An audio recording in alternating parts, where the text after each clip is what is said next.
Wonderful good morning, everyone. Good to have you here with me on my drive, my early morning drive to get to work. Mondays can be a tricky day for us 9 to 5ers, but as I was commenting, if you're doing what you love and you love what you're doing, you're not working, you're having fun, aren't you? Yes. So I'm going to be joined by Mr. Kenrick Gordon. Yes, our VP out of the county of Cornwall. So I'm waiting to be joined by Mr. Gordon so we can have a discussion for the benefit of Uniters wanting to get to know their VP. All right. So welcome to those who are on with me on this Monday morning drive. How was your weekend? Hope it was pleasant. Hope it was beautiful. Hope you got rest. That is the key. That you were able to get some rest. Okay. So just let me know in the comment section what your weekend was like. Just say restful or peaceful. Now, over the weekend, we heard that the Prime Minister has indicated he and a major corporate entity, the head of a major corporate entity, say that Jamaica is short of skilled labor and we might have to import. I posted a tweet and follow at uicjamaica.com on Twitter, and you can follow right for UIC as well. But I made a post and everybody has been applauding it and retweeting it and liking it. And I said that what we get on these social media platforms are sound bites and is never the full story. But what we can look at is that Jamaica is a poorly run economy under trickle down economics. And it's simply this. If you look at the tradesmen over the year, they've always struggled to make a living. Always struggled to make a living because prices have always been going up. Our economy has never been stable. In all the years of our independence, our economy has never been stable. Simply because of the way we manage the country's resources, from deficit spending to forward selling of our resources, meaning selling it before it's actually processed or removed from the earth. So all of that stuff have been giving us a really poor example of how an economy should be run.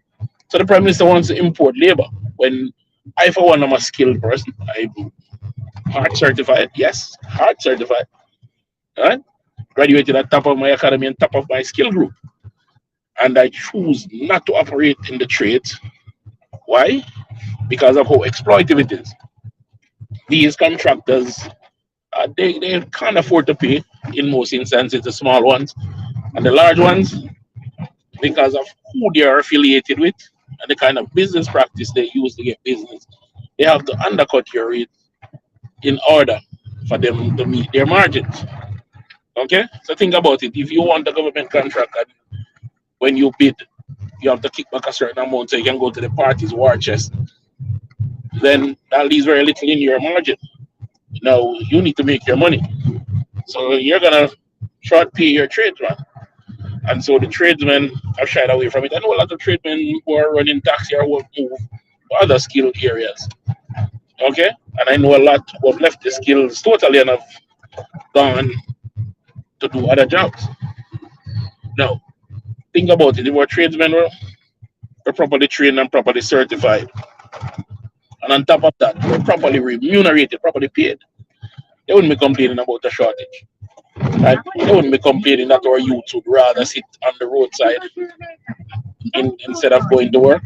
They have created the issue. They have created that environment where our youth no longer want to work because it is not meeting their basic needs. Basic needs.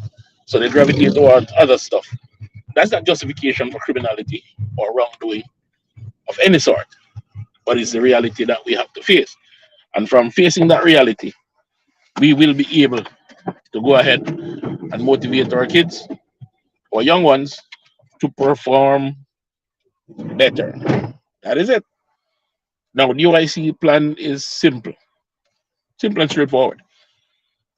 Revamp the training program that currently creates a skill group. In terms of job creation, we don't give preference to anyone. So whether you're a large or small contractor, whether you have given us a loan or not, you don't get to dictate who does the job. Because if you notice now, all the major construction sites in Jamaica are run by a particular company. And that particular company brings in its workers by droves. And in bringing in those workers, they in turn provide everything for the worker and pay them little or nothing. So we can compete with that in an economy where inflation is running so high, where every week your basic food basket increases. So we can compete with that. So our tradesmen are being left out. Now, I want to know what you think about that because that's going to be one of the issues we talk about. So in your comment section, please let me know.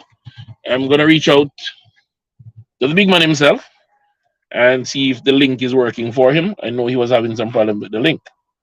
And so if the link doesn't work, I'm going to have to hit him up again. Let me call the big man and see where he's at. So stick with us. VP Kenrick Gordon will be here to share his point of view on this and many more UIC matters happening right here. I have the man himself on. VP Kenrick Gordon. I see him languishing in our green room. And let me just merge and bring him on. VP Gordon, can you hear me? VP Gordon, can you hear me? Can you hear me? I can hear you now. There you go. Okay, That's my awesome. novice with this platform, my brother. That we need a novice. I should have clicked that little white button to bring you on. So it's a That's pleasure to have awesome. you on with me, my young brother. Yeah, man, the pleasure is all mine. Wonderful. So this morning we have kind of the bearded wonder twins going on. All right, Yes, we're, man. we're, we're in full boss mode this morning. I just dropped my daughter off at school, and I'm on the way to work. So I now have a 45-minute drive. So we're gonna talk. We're gonna talk UIC. Are Okay. you up for that? Yes, man, absolutely. All right. So firstly, I want Uniters to get to know you. So tell us briefly, really quickly, who are you and what position you currently hold in the UIC? So they hear it from you and not. Okay. Well, good morning again, you Jamaica, and also in the diaspora. My name is Kenrick Gordon, VP for the UIC. Also, I'm Councillor Candidate for Mount Salem and East Central St. James. Also, currently holding the parish manager's position. You know that the table there is a bit spread. We have to do what we have to do. We have to make the choice we want to see. Well, I was born and raised on the western side of the island. Went to high school there. My first job there was working. Well, my first real job there was actually working in the early childhood education system. Moved off to work into to the hotel industry. You know, left the western side here in Montego Bay. You know, absolutely, you got like-minded persons who are trying to see the change that you're trying to see in Jamaica. And absolutely, you will, you know, work together in that aspect. And so that has brought me to the UIC, first as a volunteer, which I asked everyone in Jamaica or in the diaspora to, you know, at least try to be at least a volunteer, which I've moved from that volunteer, well, still volunteering, but actually moved up to councillor candidate, parish manager, VP. So, you know, it's there for everyone, and we have to make the change that we want. Definitely.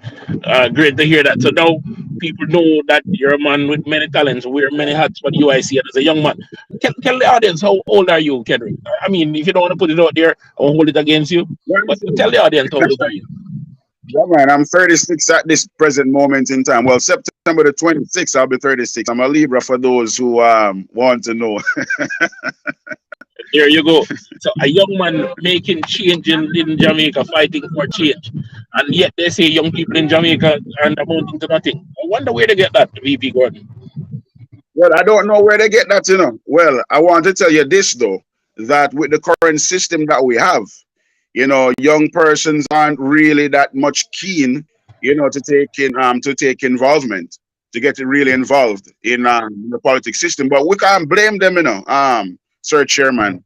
We can't really blame them. And the reason for this is that they have not really seen anything that is substantial in terms of growth for them. Now, remember, these young persons aren't really looking for handouts. They're hardworking 9 to 5 for just like ourselves. So they aren't really looking for handouts, but policies. Policies in place that will see them, making much better use of their income, much better chance of growth, opportunities for them in Jamaica. And that is sort of the things that young persons want to see. And for 77 years, and to date, this would make 78 years going, which young persons in Jamaica have not been seeing much of that going on. Like for myself, I haven't seen that in all the years I've been in Jamaica, born and raised here. There has been no real opportunities for us. All right, so let's talk about the youth in Mount Salem. What do you think are their outlook on life? How can the youth in Mount Salem progress? Absolutely. Well, I see the youth in Mount Salem, and they want to progress. They want to go ahead. From my walks and my dialogue with the youth in Mount Salem, what they're looking for is, I'll give you an example. Recently, the Prime Minister posted that, they're hinting of bringing in workers from foreign countries to fill the gaps here for skilled workers. We have a lot of skilled workers in Mount Salem, and during my walk, a lot of persons ask, that the UIC, once we get into the driver's seat, to create that sort of a nursery to bring them in, get them out there to gain that experience that they want, because there are a lot of skilled workers, these youths in Mount Salem, is that they want to go forward, but there's not a platform. There is not really system set in place for the excel and be great within themselves. But UIC is here, we're hearing those cries, and we are putting to paper to make sure that these needs. Definitely, and we can't talk about Mount Salem without first picking up the guys at Piggott Street, Steve, Swallow, and the crew working out there. They're strong UIC supporters, strong Gordon supporters, and these are all skilled persons that work along that entire stretch. So big up to the guys at Piggott Street are doing their thing, from the mechanics all the way to the bodyman and the spray man. Yeah, man. Can I say something? Because when I talk about skilled workers, the names that you have just called, these are persons who have worked in countries like England, working on and even in the States, from what I've heard, working on high value vehicles, BMWs, Mercedes, and stuff. So when you talk about we don't have skilled workers here, that's a disrespect, blatant disrespect by the people. Of course, we have to big up. We have to big up my friend who is the Tyler from Razor. So we're not only talking about skills in auto body, we're talking about construction skills. There are several guys, and you down in the MCA, these are skills. And we can put the whole of Mount Salem from Francis Isabella all the way back.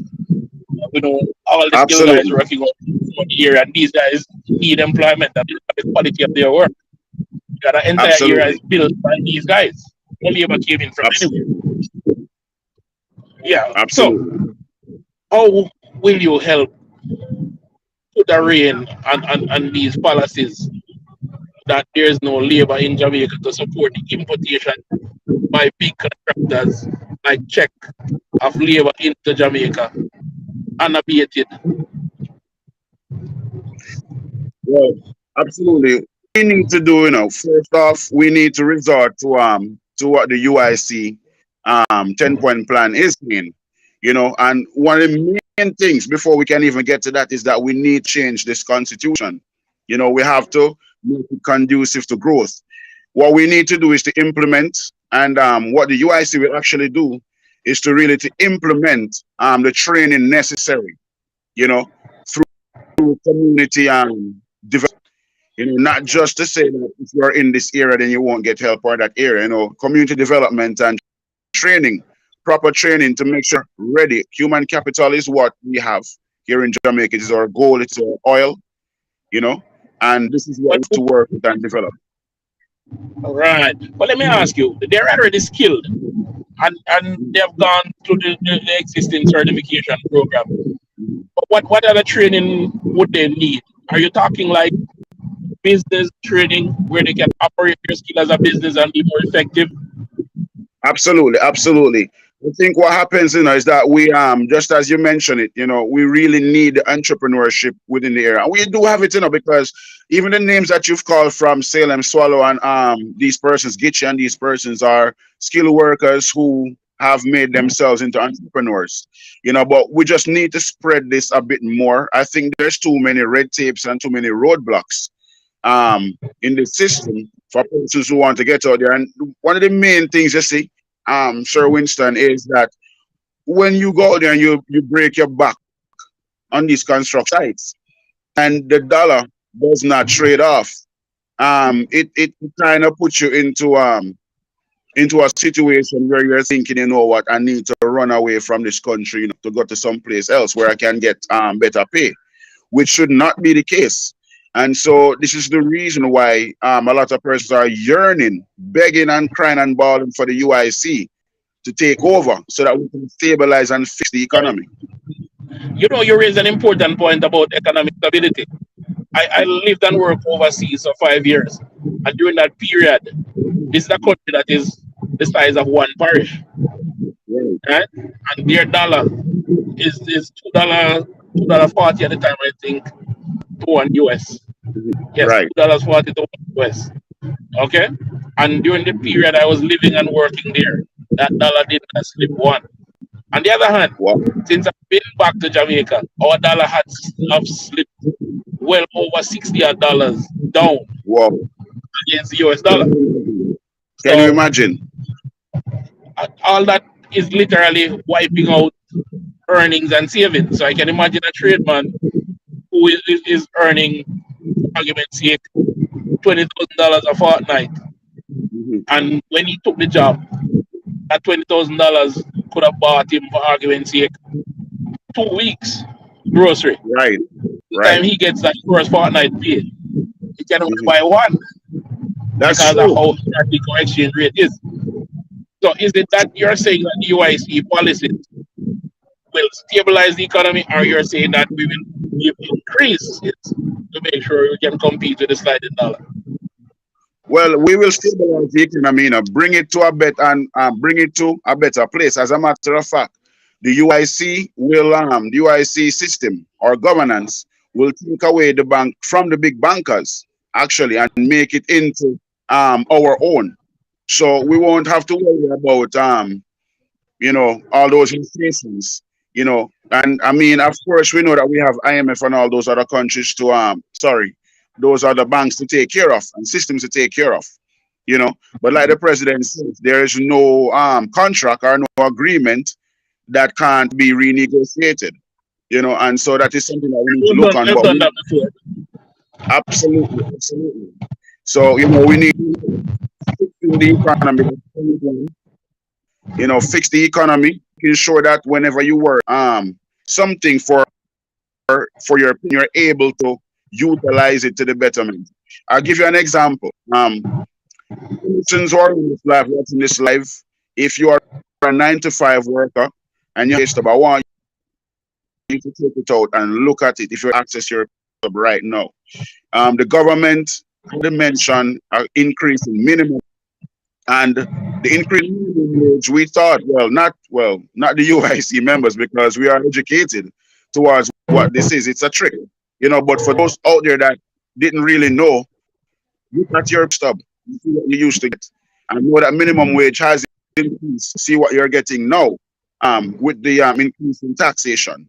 No, not only that, look at the cost for buying stuff that you need for food, etc. To be to be exact, food in one instance, you know. I can tell you that right now, chicken is $320 a pound. I can tell you that. So if you used to use for instance $20,000 to get grocery for your house, the same thing you used to get last week again. And there has been an increase in minimum wage. So don't we see the trick that Well, what I can share with the audience is that for the past 2 months, I've been trying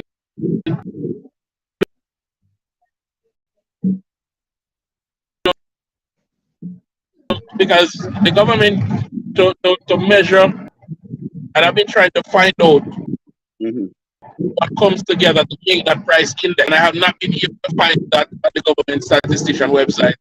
I get any kind of answer. But so why would the government want to hide from the people and that they are using to make decisions? Is it that information is inaccurate? Or is it that the information is unreliable? Or is it that the information is so damning they don't want the public to know? Those are the questions we would ask. But let me ask you now, in terms of developing Mount Salem, persons hear about Mount Salem and hear about crime. Recently there was a shooting, then there was a zone of special operation. So people associate Mount Salem with quote unquote badness. Right? How would you want to see Mount Salem develop under UIC government to change that stigma?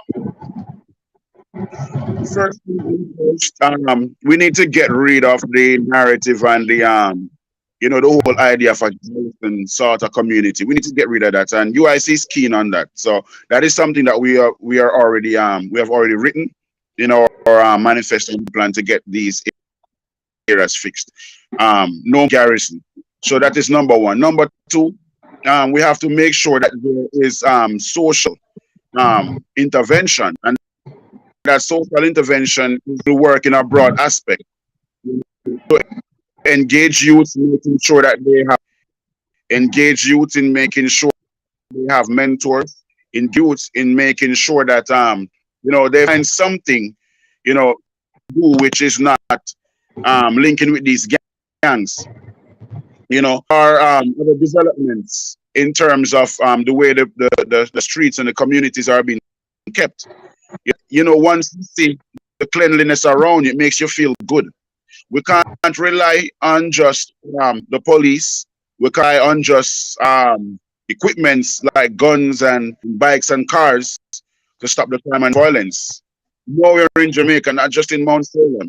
It have to be a situation where the youths are feeling that, if we engage here, then, it's not a fast lane, but you will make the money legitimately and you will see its worth. And I think that is what is causing the crime and violence in Mount Salem. A lot of youths feel as if, there's nothing better for me to do than to engage in this sort of lifestyle. And not just only that, but, a lot of youths feel as if there's no justice in Jamaica, and it's plaguing us, not just in Mount Salem, but largely where there's no justice. And you can't get the justice that you want. It's sad to say, but persons are resorting to violence and jungle justice. Okay, that's a great point. Because the UIC has always complained about how expensive or how inaccessible justice is for the quote unquote poor man. So I take your point that, let me ask what kind of relationship the people in the entire Mount Salem, because I know Mount Salem is a big division and it consists of several types of communities. Let's do that, call it types. So what is the relationship like for the different communities with the police? Well, I can tell you this, for Mount Salem, the relationship with the police is no different from Jamaica's relationship with the police. I mean, the police in Jamaica is a police force. That's for number one. I will say that you have good officers in the force as well, which provides a service. They know how to deal with the community. They know how to deal with persons on a one-on-one. It doesn't really matter your dress code or how you look. They'll approach you properly, trying to get the information that they need and to assist. No, but in general, we have a police force in Jamaica which does not really gear towards, getting that sort of information on a service level. what they do is to force and to beat it out of you. Know, believe me, this is logics, and I like to talk logic, Sir Winston Wright. You know, Mr. Chairman, I like to really get down to logics. If you have a dog in your yard, or if you have any sort of animal, it doesn't matter. But I'm using a dog because we know dogs bite, and you let the dog be afraid of you. You know, you try to kick and throw stones at that dog. Of course, they will run and they'll run for some time. But remember that once they are cornered and they can't get away from you to run again, they will bite. And so now that is the result that we are seeing in Mount Salem and in the rest of Jamaica. Understood. Now let's talk about you. One of the things I was really pleased to hear is that not only that you hail from the great West, yes, the West is the best, but you also represent for the blue and blue. Tell us about your days in that noble school and what your thoughts are about the kind of education you received there. Yes, I believe that, you know, Marines is a great school, I should say. It was the second oldest school in Jamaica, so I'm very pleased to have gone. Call it in. You know, the education system there is good. I mean, teachers are very you know, very in tune and inclined. You know, they're very keen on making sure that you get the proper education that you need. But the system, it goes back to that in Jamaica, the education system. I believe that there can be done. I have that much as how Manning and many other, you know, great schools in Jamaica are doing their best to educate and, you know, teach our youth and bring them up properly. The system is still lacking, our education system is still lacking somewhat of, how do I say it now? Things because more of a patriotic, more of patriotic persons. For example, I remember growing up and, you know, I used to get civics back in the days as a subject, and you know they've removed it, they added social studies, but civics to me is way more in depth. It speaks a lot more towards the running of your country, duties and roles of persons in leadership in your country, and you know it says, and not just that, but we need to get more Afrocentric, and that is something that the UIC is looking to implement as well.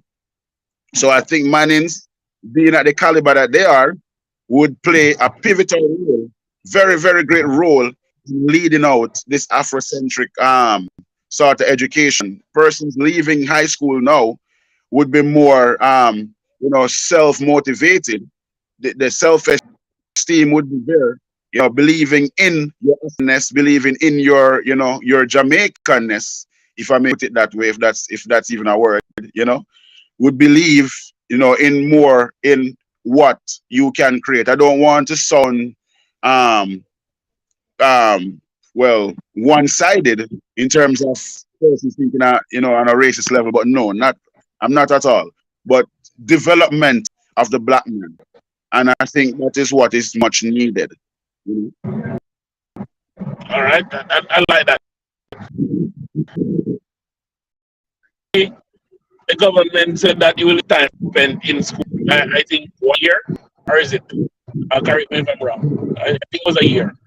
If you were in high school, I think no, the government say I'm going to increase the amount of time you spend in high school.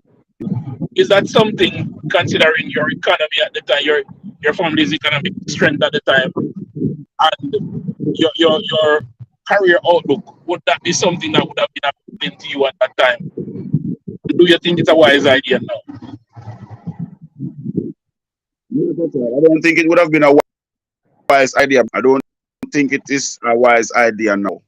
To age another year. After you leave high school, you know, remember that you're moving on to college and you're moving on to university. I think that what they should have done, you know, and I don't know why. I don't know if they're not studying the development of other first world countries. I mean, you don't have to take everything from them, but you can at least build around what they have done. And when you look at the schooling system, for example, in a United States, you know, you get out elementary, and you know you move on to junior high or high. You know, you are being taught entrepreneurship from that level. You know, you've been taught how to get into science from that level. You have been taught so many stuff that by the time you get to high school, or even you are a Mark Zuckerberg, you know, you get to university, you've already become a Mark Zuckerberg, you've already become an Elon Musk. You know, so that is the sort of thing that we don't need them to spend an extra year in high school. What we need is for these children, these students, you know, to be taught how to make more themselves. You know, and it doesn't take more years. It takes from a tender age, you know, from kindergarten going all the way up, you know, to get their mindset ready to be entrepreneurs, to be innovators and developers, you know, of medicines and robotics and you name it. You know, that's the sort of stuff that we want to see. Now you talk about entrepreneurship a lot, which is the mantra: wealth building, wealth creation, opportunity take up. The youth in Mount Salem, how will you help them get to that point where they see their idea as level to something larger and better? Okay, in terms of entrepreneurship for the youth in Mount Salem, you know. Yeah. Let's get the guys that we are just calling out, you know, bigging them up. Their idea. So let's say my good friend Steve, that is a mechanic. And how can a person like that is so skilled, worked at so many times, so many times that different vehicles that I've had, every single vehicle that I've had, he has kept it service and running. Somebody, how can the UIC encourage entrepreneurship to scale his business up to something bigger and better? And by extension, all the youths in Montego. Absolutely. Well, I can say that, you see, from my view, and also from the UIC's education. So workshop and working with these persons. In the system that we have, there are too many red tapes and roadblocks, you know, blocking persons from getting they want to.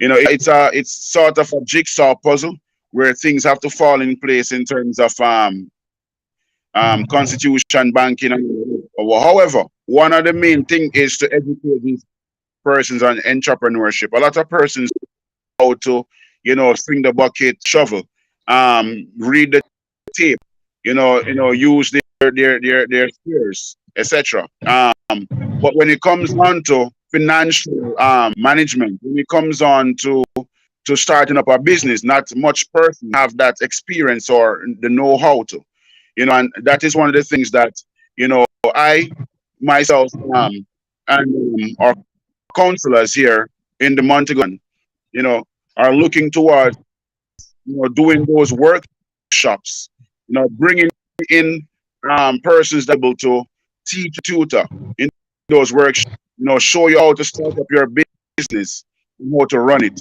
so that you are getting in those customers. Not just that alone, but to maintain that business going forward. So I think it's the have persons here in Mount St. These young men and young women, they have the heart, they have the mind. It is something that they want to do. I mean, I've spoken to them. They want to own businesses. They want to run businesses that are successful in a successful economy. You know, so first, you know, we teach them through going.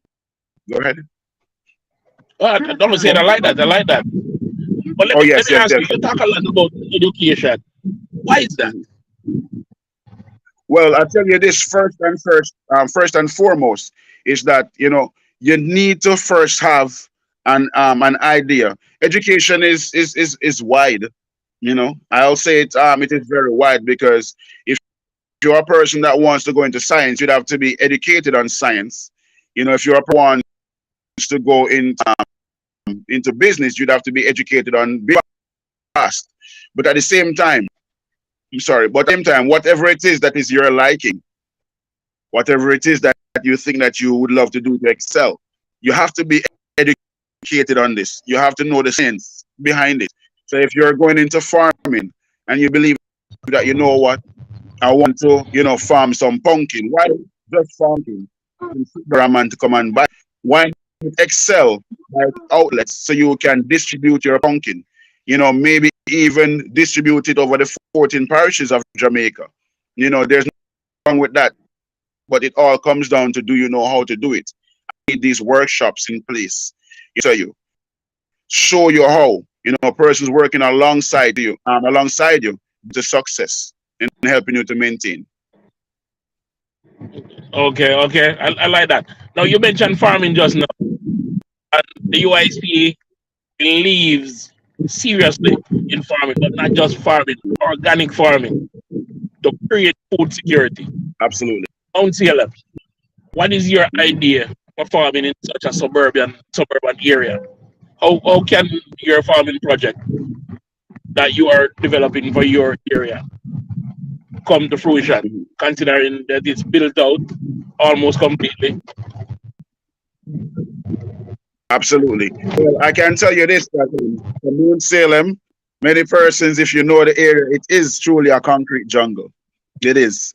However, what is going on? You know, from recent talks with persons living my scheme, you know, they are willing to go into farming. However, there are lands all about Sir Winston, you know, there are lands all about in and around the area, you know, of St. James, Montego Bay, it's the same. And persons are willing to take up the mantle to farm these lands. However, you know, it still comes down to, you know, what are the roadblocks that are stopping these persons from getting these lands to farm. But separate and apart from that, what's encouraging in our community is vertical farming. And that is something that I've tried myself, does work. I can tell you that I've reaped callaloo from my little vertical home garden. I've reaped scallion, thyme. I've reaped pepper. You know, I have okra trees coming, shorts are coming. You know, you just have to work within your confines. And these are just to sustain, might I add, just to sustain the farm, stay in the home. Now, if you want to go on a commercial scheme, then that is where we want to at least get a acre, half acre, somewhat thereabout of land, you know, and, you know, UIC believes in going into organic farming and adding the science behind it. So greenhouse, of course, you know, does not play such a big role in destroying or, you know, whatever the case may be of your crops. You know, you have 100% yield, you have more of grade A yields, and these can be sold in the market for the better price. So, and, you know, that is some of the stuff that we want to implement. The persons in the Mount Salem area, of course, these guys want to work, man. Believe me, they want it, you know, but there are so many red tapes, and that is what we are fighting to break down those red tapes and those barriers, help us to be able to access these lands and, you know, put in the work that we so dearly want to do, you know. Right. Now, when your farming project finally kicks off, I need you to come back here and share with us, including videos and pictures of how it's going. All right. And for the persons in Mount Salem that are looking on and want to talk to you more about it, tell me how they can reach out to you. Where can they find you? Which social media, which website? Where can they find you to drop you a line to say, hey, I'm interested in your farming project or any other project that you're running in your area? Absolutely. We have, as a matter of fact, UIC has a program that once you guys get signed up, we can talk a bit more about it. But however, my contact number, and you can get me on WhatsApp, send me a message anytime of the day, any time of the night, is 876-772-4400. Again, it is 876-772-4400. You can also find me on Facebook. You know, I'm very loud on Facebook, guys. You should notice that. You can find me on Facebook. I am Kenrick Gordon on Facebook. Councillor Candidate Kenrick Gordon. I'm also on Instagram. I'm also on Twitter, and I do use my name, Kenrick Gordon. You know, on Twitter, on Instagram, just the same. So look me up. You know, I'm always there. I'm always posting, always reaching out. Again, the people in the Mount Salem area. This is Kenrick Gordon, your VP for the region, Councillor Candidate. He just put his contact details. So if you want to get in touch to find out what's going on and get more details, you can give us everything here because there's there's a real copycat running around these days with the UIC programs. You know, from Oh my. our task force to our youth employment program to certain style of posting that our president has been undertaking for years. But we won't go into that. So, Yes. persons in the CLM area, touch base with your prospective councillor, touch base with your councillor candidate, and find out what's going on in your community and see how his programs can pan out, because we need to put our hands together to make this happen. And the young man VP, Kenrick Gordon, is here willing to do the work to elevate the next generation. So let's work with him. All right, so we talked about education, we talked about development. Now, there's one aspect of Mount CLM that has faded away over the past 5 years that most people don't know about. And I'll tell people that I used to live in that area, VP Gordon. My first child was born at the Cornwall Hospital. If you know Rosemount Meadows, right? I used to hang out at Rosemount Meadows during my younger days. Rosemount Gardens is where I lived for about 9 years. Yes. And you know that area is an area well known. My first job was as a food salesman in the Mount CLM area.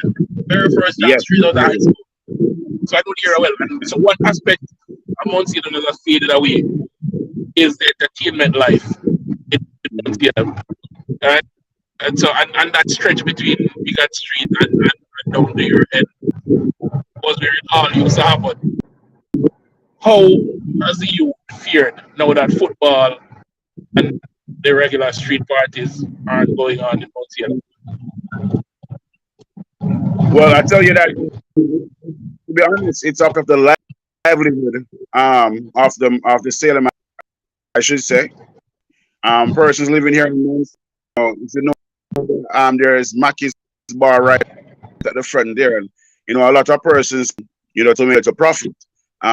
The football also, you know, the corner league, you know, all those stuff are ways to make their livelihoods, you know, and these are things that person can really, you know, capitalize on, you know, to an extent if it is something that you like to do, because remember that UIC, we do believe in entrepreneurship, you know, so these are stuff that they capitalize on to make your livelihood. But I can tell you, Sir Winston Wright, that it has been for persons here living with them that these activities have been put to cease, you know, and it has rattled a lot of no recreation, and of course we know what happens when Jack does not play, work all day and does not play.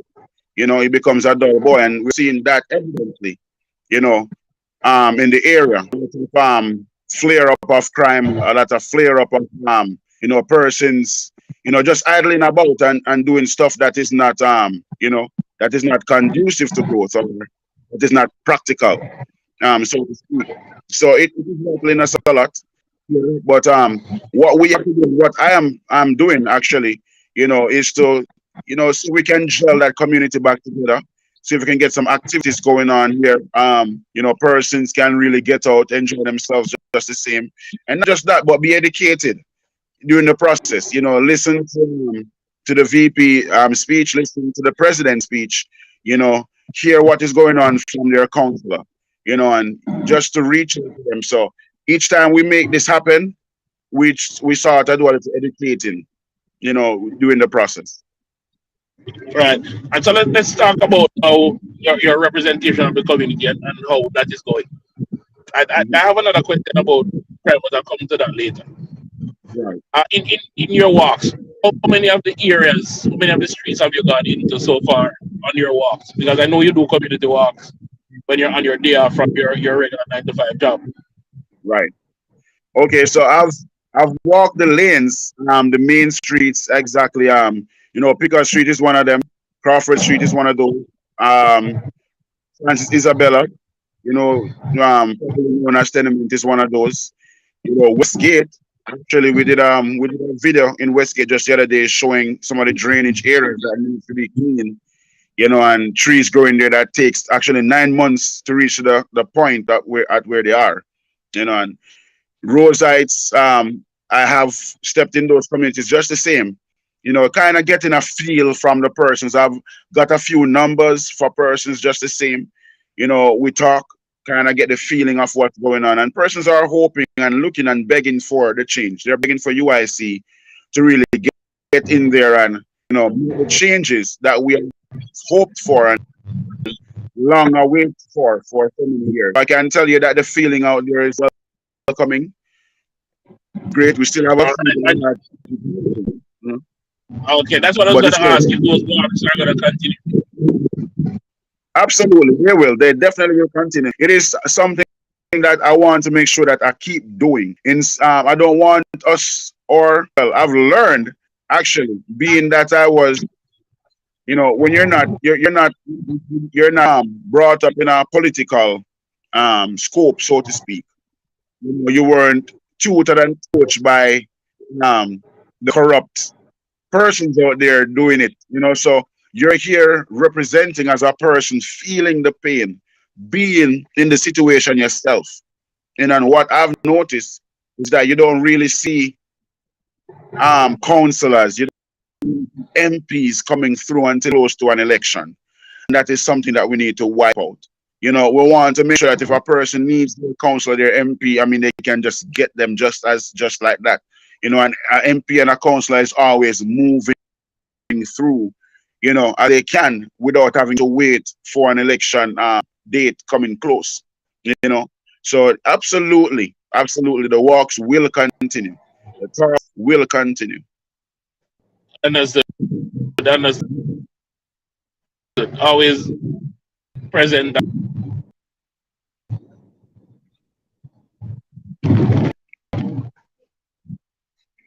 I think you're frozen a little there, Sir Winston. Gordon, are you there? Yeah, I'm here. You're frozen a little. Drop a comment and let me know who's frozen me or VP Gordon. So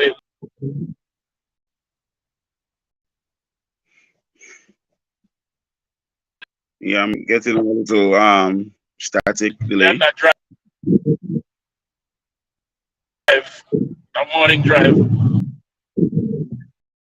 Mm-hmm.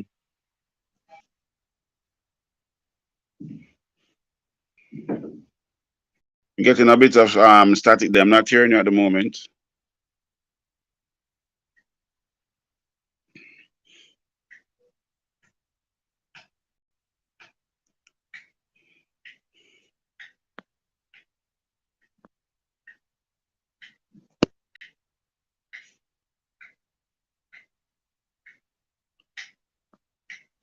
Not hearing you, sir.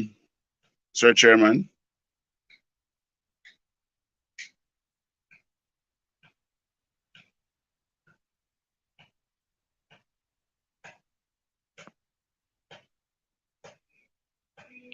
Okay, I think we have lost Sir Winston. Yep. But definitely guys here on the live, absolutely. You know, we need a change, and that's what we are definitely about. You know, we need to just as our president says, you know, we need to get rid of the red tape and promote entrepreneurial solutions that empowers our young people to rise and shine. And definitely that is what we are about. We want to make sure that you know, once you get out of high school, then you don't need to run off to a foreign country. And this has always been my take on the matter. You know, we're not living in space. Well, you know, we're not living on a different planet. You know, we are on the same rock as Singapore, as Canada, as the US, you know, as England, as these other countries. And I mean, we are humans just as they are, with brains just as they are, you know, with 2 hands and feet just as they do. So I don't see a reason for us not to be able to excel, except for the style of governance and leadership that we have now. And that is the reason why, you know, we are pushing so hard, and that we are fighting so hard, you know, to get the UIC in the driver's seat, because we know Jamaica knows that once UIC is elected, then our manifesto, our 10-point plan will take effect. You know, and it is something that has been well thought out. to make sure that Jamaica becomes the best that it can possibly be. Once you allow persons the opportunity to excel, I believe that is something that they want to do. I don't believe that there's any man that does not want to see themselves excel in life. And so we have to create the avenues. We have to create the platform for them to do so. And that is what I firmly believe in. So that is our plan there for the UIC and for Jamaica especially, and for farmers, absolutely. I'm seeing a lot of persons here in the comments. I'm just going through, browsing through the comments. I see a lot of persons commented on the farming topic just the same. And yes, I mean, there has been a post that I've recently saw on Facebook in which the now agricultural minister is making a post similar to something that I went on live and said recently. And the president has always been saying this, that we need to put more emphasis on the farmers. We need to we need to remove that stigma from the farmers, making them seem as if they are bottom of the barrel. We have to change that. Without the farmer, you can't have a healthy, strong policeman to stand there on the street and do their civil police duty. Without the farmer, you can't have a healthy, strong doctor and a nurse to attend to you. Without the farmer.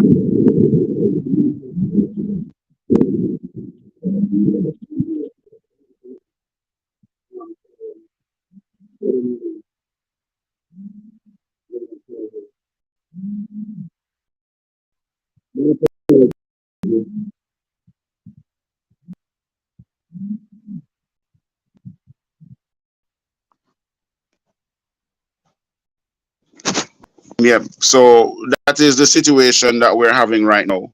And I think that we need to look deeply and keenly. Sorry about that, guys. We need to look keenly into fixing these issues. We can't have farmers feeling as if they're at the bottom of the barrel when they are the ones who are making sure that we are strong and healthy, to make it out to our daily life. So, let's pick it up again another time. Persons that are here on the live, we have lost the chairman and interviewer. So I'll reach out to him and see if he's still there available to continue live. But if not, then we can take it up another time. Yes, but absolutely, these are things that we need to look into, seriously look into. And we can't waste we can't go 70, we can't waste all of these years. I mean, it has been 77 years now, going to 78. And if we are to rely on hope and rely on a wonder if, then we will have the same results that we've been having for all these years. It's full time. I believe that we take a stand. One Jamaica, take that stand. Come on, step out. Don't be reluctant. If you believe that farmers are being neglected, you need to join UIC. If you're a taxi man and you believe that you are being mistreated, especially those in Montego Bay here, you have the H on your vehicle, yet you can't drive around Montego Bay without being ticketed or being robbed by the transport authority. They pull you over and they take money from you. You need to join the UIC. If you're a teacher and you believe that, listen, you're teaching and you're doing your best, but listen, the salary is not up to par.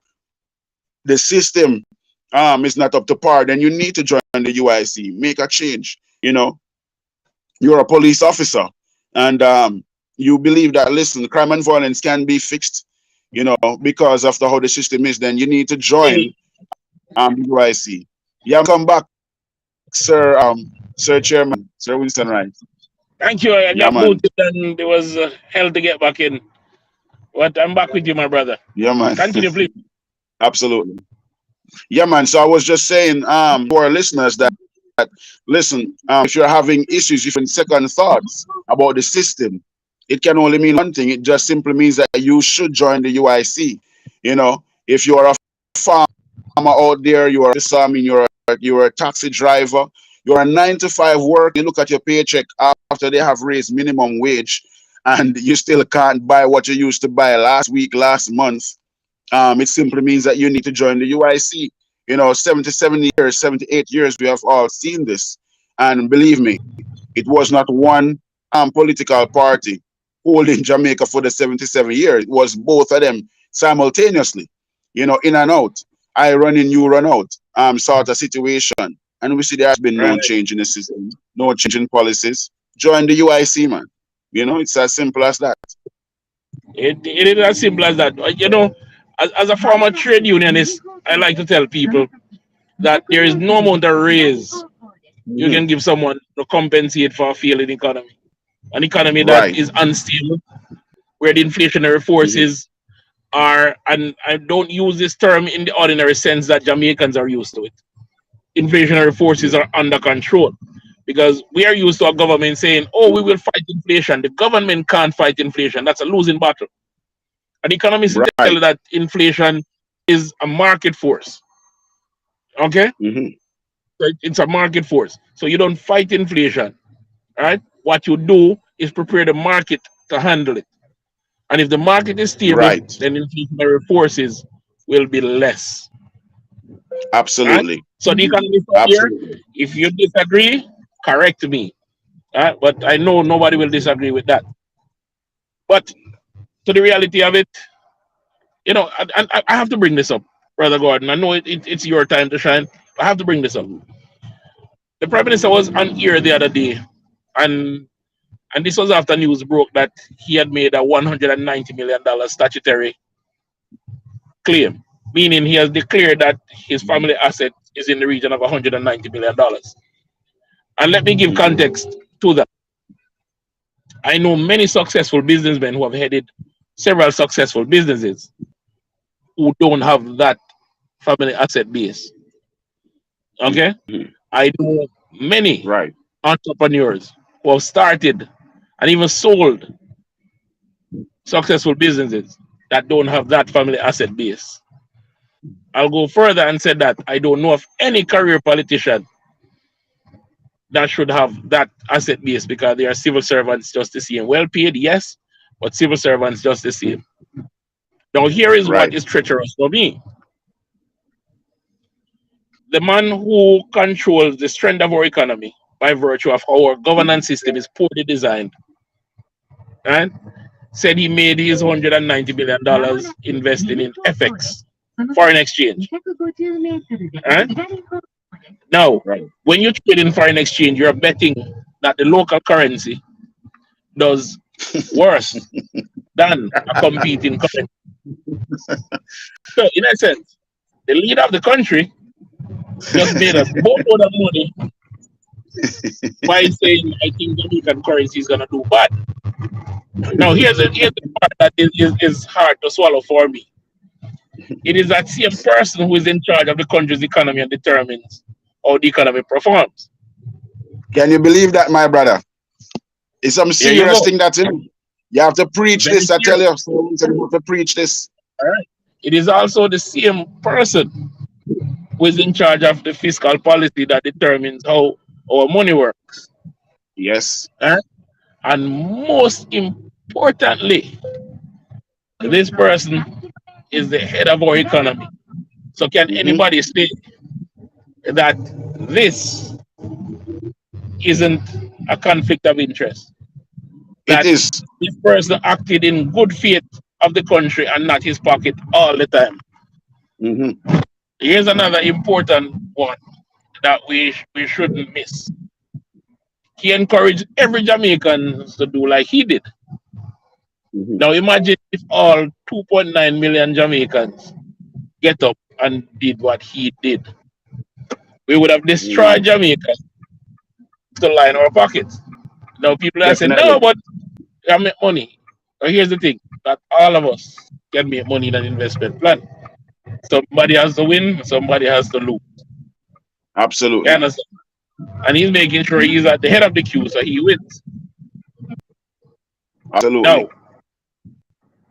I had to bring this up because of what we're talking about, to understand that economic struggles that we face are all because of poor leadership because of special interest. His special interest in making sure his FX investment does well, if that's where the monies came from, right? Another politician's special interest in making sure that these lands are divested to a company that he chooses at a rate where that company gets it cheap and therefore can later on kick back monies to him or offer him a big job. And we see that all the time. For All the 77 time. years, my brother, it has been the case. And we all look at it and cringe. But you have a few people who said, sure, I saw the thing up. And I find that dangerous and very telling. The UIC don't want the thing to go so for a few. We want policies that are transparent that the entire Jamaica benefits from. Yes. The entire Jamaica. Anyway, Yes. let that take from your spotlight. Back to Mount Salem. So now, Yes, man. there are several pieces of land in the area that we can look at them and say they are ripe for development. But the area has that had that kind of planning to make it a proper town over the years. As a councillor, you will have influence over that town planning process. What will you bring to that discussion? Absolutely. Well, I want to say that, one of the things that we have been discussing and that we have planned as the UIC is to, develop these lands in their respectful rights. If you look at these lands, you realize that a lot of them can go vertical. Sorry, yes, vertical in terms of building houses. Instead of spreading out the entire the houses all over the place. Why not just build? Why not go up? There are lands that can be used for farming. We use those for farming. There are lands that should be used for roadways.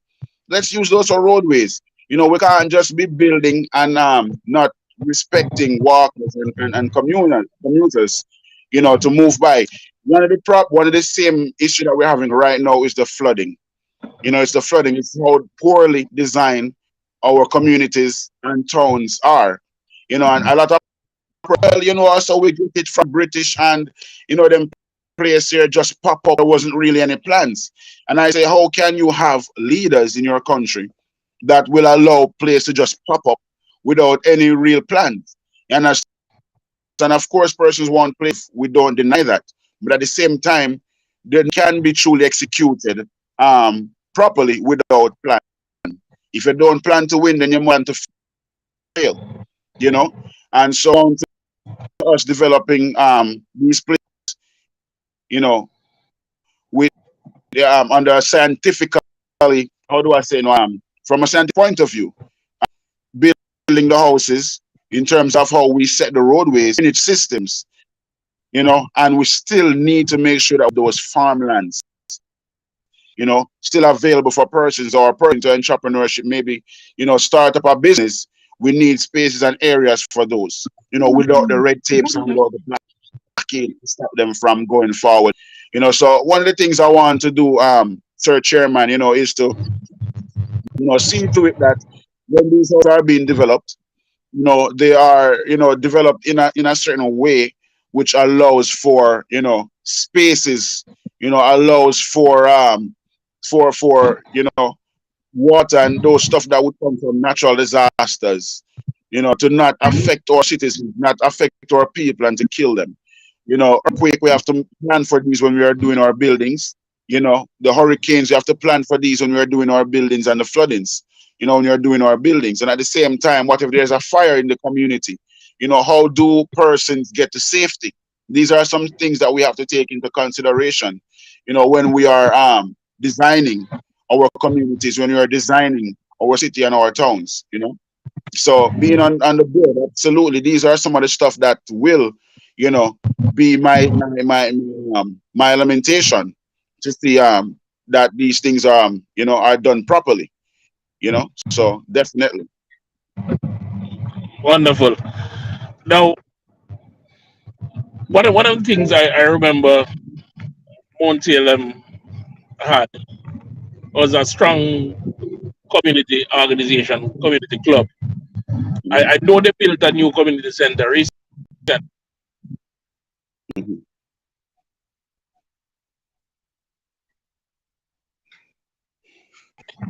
but I've not seen that community violent expression or violent disagreement and bring the community Mhm. together to work on a development plan that benefits all. What will you do? Right. Well, absolutely.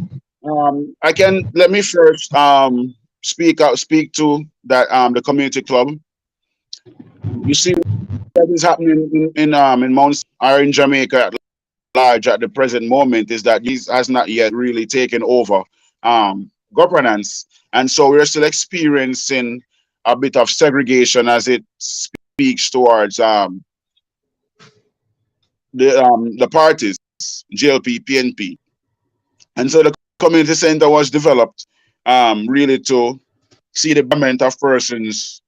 I hate to put it like this, but it's we're in the green, persons in the green. It was developed, so to speak, in that sense.